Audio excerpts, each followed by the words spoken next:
Advanced Math 7, it's Mr. Rocco. We're going to go over least common denominator. We are in the Chapter 4 packet, page 5, and I'll try to go through this quickly. I've got my answer key right here. I've already solved these problems, so I might refer to them if I get too lengthy. But, all right, the least common denominator, or LCD, of two or more fractions is the least common multiple, LCM, of their denominators. So there's a few ways that we go over this. First, method 1, listing the multiples. 2, multiplying the highest powers from each denominator's prime factorization. And 3, the slide method, which I personally like. So, all right. First method is just list the multiples. This method's good if they're easy numbers to work with and you can kind of do it in your head. So I'll go over how to do it, but it's pretty simple. So just list the multiples of 8 and 12, and the multiples of 8 are 8, 16, 24. 8 times 1 is 8, 8 times 2 is 16, 8 times 3 is 24. And then do the same for 12. And then once you find the first number that's common to both, that's your least common multiple and your least common denominator. I usually just list the big number and then ask myself, does a small number fit inside of it? For example, 12 go up to 12, 8 doesn't go into 12, 24 is the second multiple of the bigger number, 8 does go into 24, you're done. So you don't always have to list the smaller numbers, multiples, unless you want to. And then if you're just getting a denominator, you already know this, it's 3 eighths, 7 twelfths. Your denominators are 24 and 24. So this is going to be 9 24ths, and that's going to be 14 24ths. Same thing here. These numbers are a little bit harder to work with because we don't always know our multiples of 16s or 14s. So if you're going to list the 14s, this is where it gets a little cumbersome. Just you start listing 14, 28, 42, 56, and then asking yourself 70, 84, 98. There I go again. I'm thinking too fast. And 112. And I already know the answer to this one because I've solved it, but 16 is going to be, the multiples of 16 are 16, 32. I'll write these out anyway. 64, 80, 96, and then 112. This is where listing doesn't always work out well. Usually for the numbers that we are used to dealing with, I usually call these like the times table numbers, the numbers that we worked on in third grade. We kind of know them. Just list it in your head mentally and just go ahead and list the larger one and you're good to go. But for numbers like these, it gets it's a little more work. You really don't want to have to do it. So 1/16 and 5/14, your common denominator is 112. And how do you get from 16 to 117? Well, it's 1, 2, 3, 4, 5, 6, 7. 7 times. So times it by 7. And you get 7 112ths. And then how many 14s are in 112? 1, 2, 3, 4, 5, 6, 7, 8. So you have to times it by 8. And you get 40. And that's your common denominator. The second method is usually not my favorite method, but multiplying the highest powers from each denominator's prime factorization. So first, prime factorize 8 and 12. And the prime factors of 8 are 2 to the third.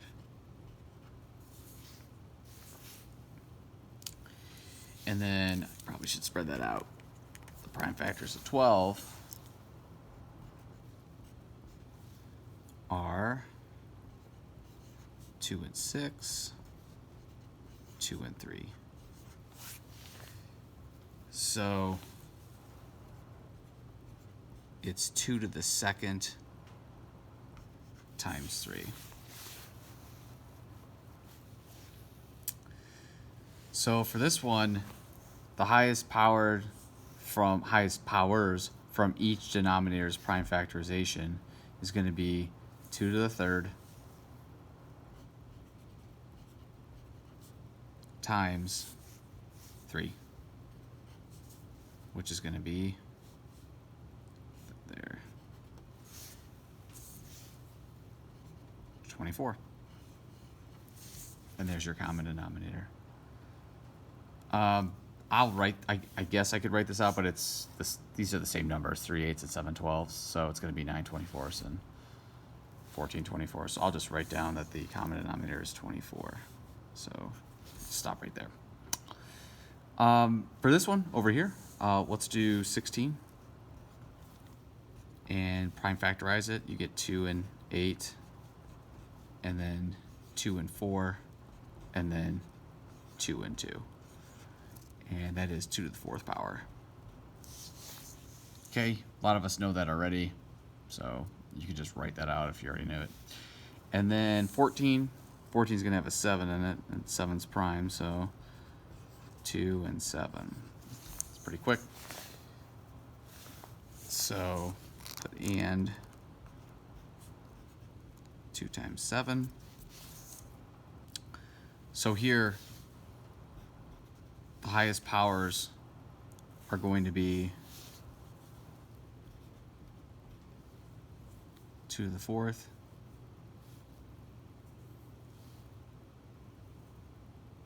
and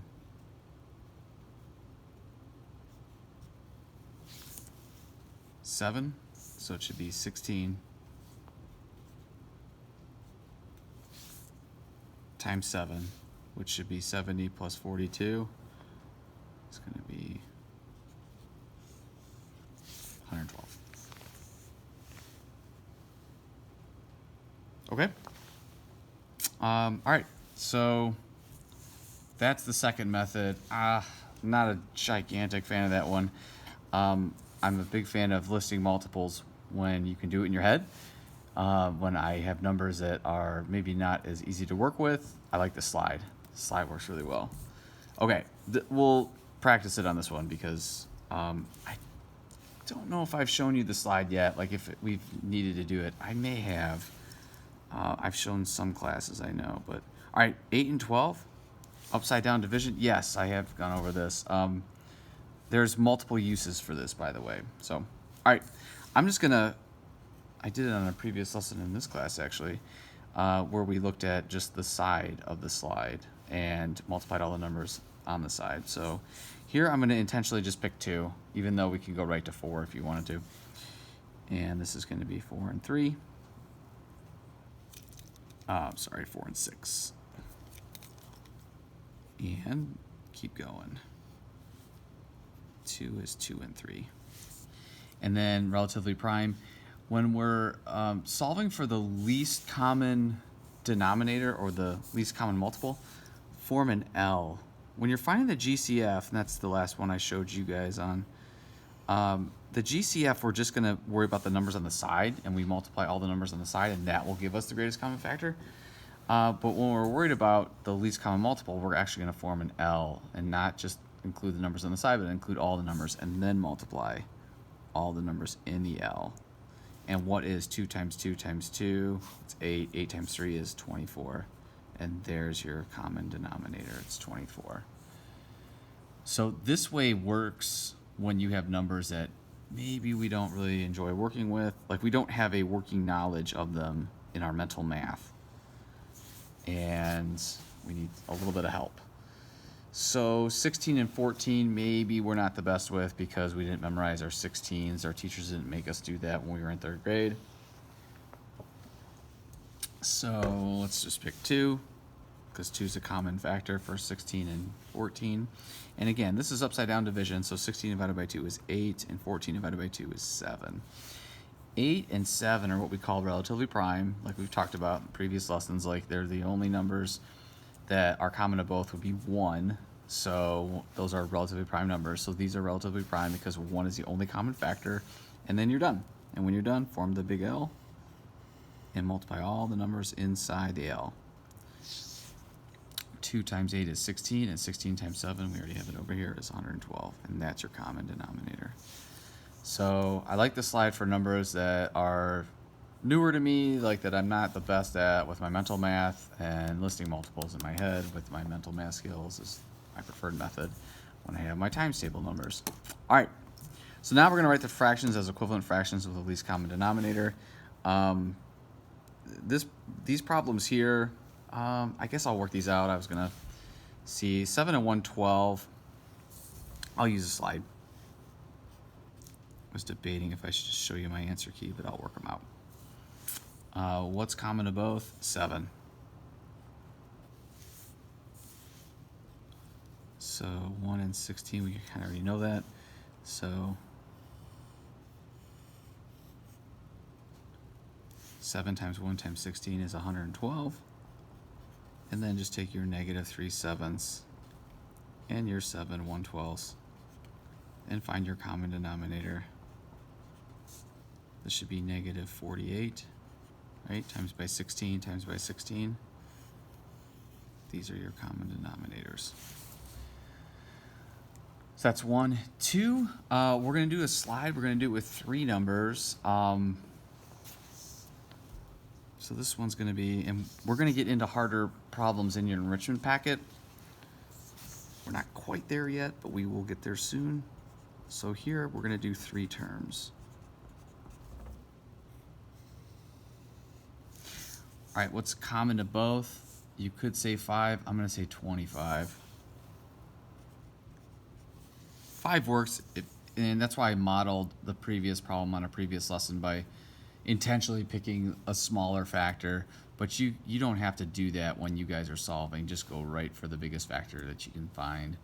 I just did this just to model what it might look like if we listed every single prime factor, but you don't have to list all the prime factors. You can just pick the GCF right away and then see what happens. Or the biggest common factor that you know of in those numbers. There might be one that is bigger, but you don't quite know because the numbers might be too large. So anyway, we're going to pick 25 divided by 25 is 1, 100 divided by 25 is 4, and this will be 5. And then you're just going to multiply all the terms inside. And 25 times 1 is 25. 25 times 4 is going to be 100, and 100 times 5 is going to be 500. So now we have 500 for each one of these.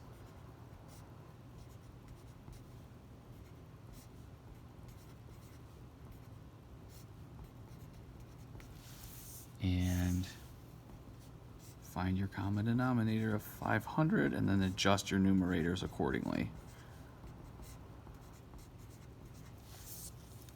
Well, there's 4 quarters in $1 and you have $5, so that looks like you're going to times it by 20.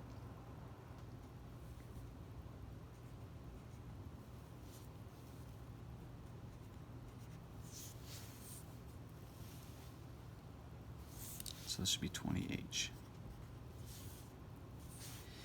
100 times 5 is 500, so this is going to be 5H. And this should be times 4.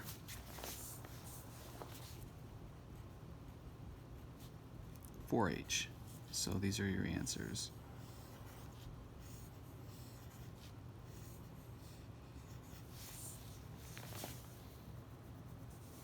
Okay. All right, let's do 3. And we're almost done. 49 and 42. I'm going to do my slide. 7 goes into both. 7 and 6. Those are relatively prime. 7 and 6, so for my L. Yeah, it's not a fun one, is it? All right, 7 times 7 is 49. 49 times 6. You could do 50 times 6, which is 300. And 6 times you can take one number away because you don't have 50, you have 49. So just take 300 and subtract 6. And that's your common denominator. It's going to be 294. Oh, can you guys see this?